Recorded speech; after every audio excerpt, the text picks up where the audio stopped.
Can a saver be married to a spender and have it work out? Yes. How so? What is it that you have to do? Well, what you do is you have to, if you think about it, marriage is a financial partnership. So partnerships have to have some kind of rules around them. So if you can talk about money in such a way that the spending side is a certain part of the budget, no questions asked. I have a method called the put and take plan. So you put money in and you take it out. But that kind of money is discretionary spending. And if you allow in a partnership, this marriage, or any relationship really, if you have some of the money that's no questions asked, you can spend it, but it's limited to maybe 10% of your take-home pay. And it works at any income level. So each person gets 10%. They do with what they want with it. Maybe one decides to sock it away for security, and the other decides to go to Nordstrom's. So when you talk about watering the bamboo in relationship to your talent in your firm and your team development, it takes a long, long time to build good staff and good advisors.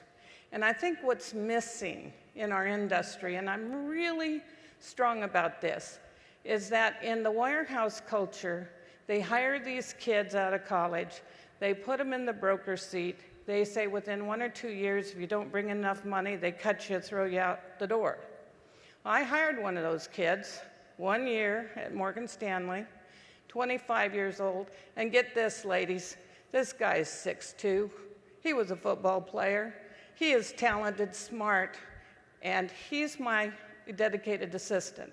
So here I am, the great-grandmother, working with the 25-year-old football star. It's the greatest job I ever had.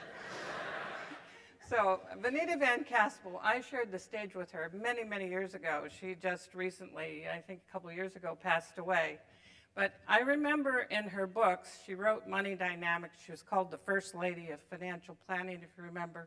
This is really dating me, and so there may be only 1 or 2 of you that have these memories. So back in that time, she wrote that some people will hold a dollar so tight they choke it to death.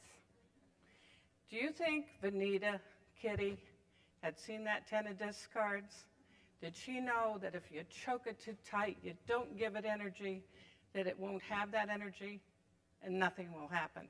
You know, I often wonder, the policies that we have in economics today, with so many reserves in the banks, all the money that was borrowed, did the government say, well, we're just going to give that money no energy, we're just going to go park it somewhere?